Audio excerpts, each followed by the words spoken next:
5.7, 6.9. And then when the 6.9 hit, I issued the warning for the 5.9, 1 magnitude less, to strike in China at the bend in the plate.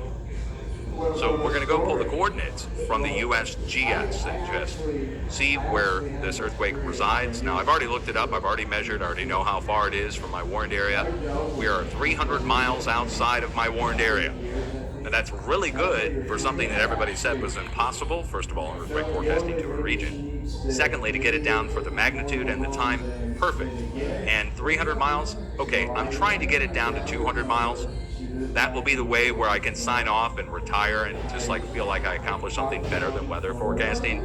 Because at this point, getting it down to 200 to 300 or 500 miles is about like doing a hurricane forecast a week out, which is really good.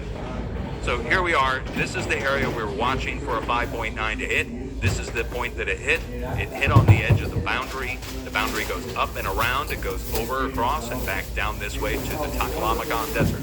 That's the outside edge. The inside edge, the actual plate boundary, goes down across Nepal and back up to the northwest. Either way, we're talking about 500 miles on a 250. Let's get that back down to 500 miles. For forecasting purposes, this is awesome. So when you see, if we can get it down to that, that's good. That's good. Excellent would be 200, because that would be more like warning for a storm, right?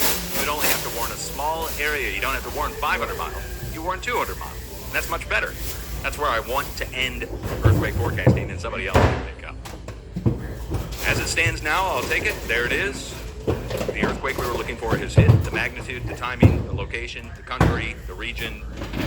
And this is not where we're stopping. This is just a spread of activity that's taking place. It's not that this 6.9 caused this 5.9. And it's not that the 7.7 caused the 6.9. It's that the 7.7, the 6.9, and the 5.9 are all caused by a wave that's spreading out across this area. And it's just dropping off the earthquakes along the way. The wave is dissipating as it gets absorbed into the plates. So it goes 7.7, 6.9, 5.9, but that energy is spreading out. We should see more activity similar to the 7 spreading out in a way as well. So it's going one way. You can see it's taking a step down by the time we're getting to China. So the other energy is going somewhere else. It's going to the north, it's going to the east, and I can prove that. Look at the earthquakes over the last day. Well, here, hold on. 2 days. So where's the energy going? Some of it's going up into China, 5.9. The other energy is going this way, up across Asia, with a deep earthquake down below our letter D on Japan itself, and then a new 5.8 to 5.9 earthquake last night up here at Kamchatka.